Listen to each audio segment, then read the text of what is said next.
జార్ఖండ్ అసెంబ్లీలో నిర్వహించిన బల పరీక్షలో హేమంత్ సోరెన్ నేతృత్వంలోని సంకీర్ణ ప్రభుత్వం విజయం సాధించిన వేళ కీలక పరిణామం జరిగింది. హేమంత్ సోరెన్ కు జార్ఖండ్ హైకోర్టు మంజూరు చేసిన బెయిల్ ను సవాల్ చేస్తూ ఈడీ సుప్రీంకోర్టును ఆశ్రయించింది.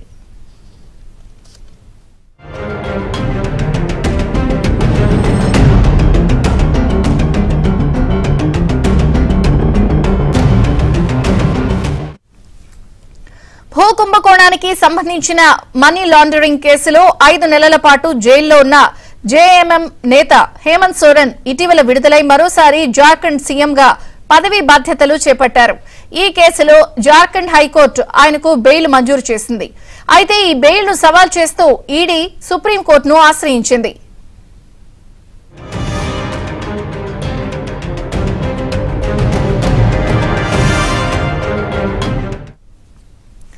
భూ కుంభకోణం కేసులో జనవరి 31న ఈడీ అధికారులు హేమంత్ ను అరెస్ట్ చేశారు. ఈ పరిణామానికి ముందే ఆయన సీఎం పదవికి రాజీనామా చేశారు. దీంతో ఫిబ్రవరి 2న చంపయి సోరెన్ ముఖ్యమంత్రిగా బాధ్యతలు స్వీకరించారు. గత నెల 28న హేమంత్ కు రాష్ట్ర హైకోర్టు బెయిల్ మంజూరు చేయడంతో అదే రోజు జైలు నుంచి విడుదలయ్యారు.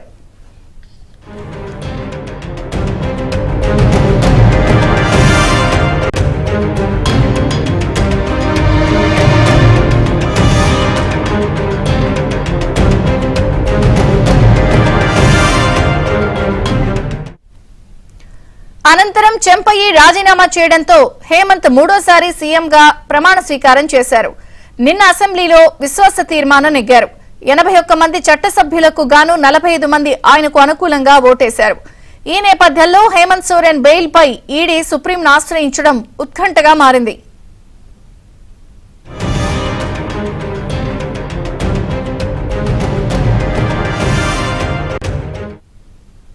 ఇటీవలే విడుదలై మళ్లీ ముఖ్యమంత్రిగా బాధ్యతలు చేపట్టిన హేమంత్ సోరెన్ కి సంబంధించి ఆయన బెయిల్ విషయంలో సుప్రీంకోర్టు ఈడీ ఆశ్రయించింది. దీంతో ఈ పరిణామాలన్నిటిపై ఉత్కంఠ నెలకొంది. మరిన్ని వివరాలు ఢిల్లీ నుంచి మా ప్రతినిధి సతీష్ అందిస్తారు. మరిన్ని వివరాలు సతీష్.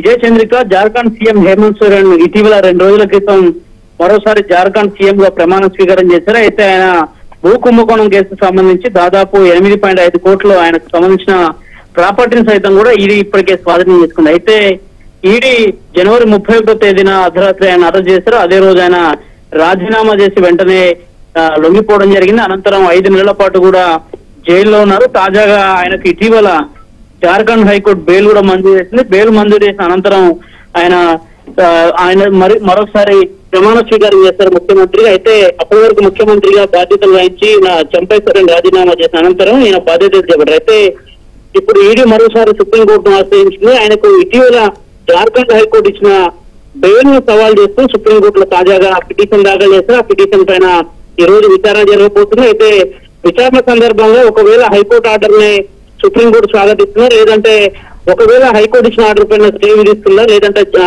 ఏ విధంగా ఉండబోతుందో కూడా మరి కాసేపట్లో సరైన ఉంది. అయితే దాదాపు 5 నెలల కాలం నుంచి కూడా జైల్లో ఉన్న హేమంత్ సోరెన్ తాజాగా ప్రమాణ స్వీకారం చేశారు. ముఖ్యమంత్రిగా మరోసారి బాధ్యతలు చేపట్టారు. అయితే ఈ అధికారిక దుర్వినియోగానికి పాల్పడే అవకాశాలు ఉన్నాయనే అంశాన్ని కూడా ఈడీ తన అఫిడవిట్ లో పేర్కొన్నట్టు తెలుస్తుంది. ఒక పిటిషన్ కూడా సుప్రీంకోర్టులో ఛాలెంజ్ చేసింది. ఒకవేళ కాక సుప్రీంకోర్టు హైకోర్టు ఆర్డర్ పైన స్టే ఇస్తే మాత్రం తిరిగి ఆయన మరోసారి జైలుకు వెళ్లాల్సిన పరిస్థితులు కూడా తలెత్తాయి. కానీ ప్రస్తుతం ఉన్న పరిస్థితుల్లో అయితే ఆయనకు ఎంత మేరకు ఉపశమనం లభిస్తుందనేది కూడా చూడాల్సి ఉంటుంది. విజయచంద్రిక. Thank you Satish.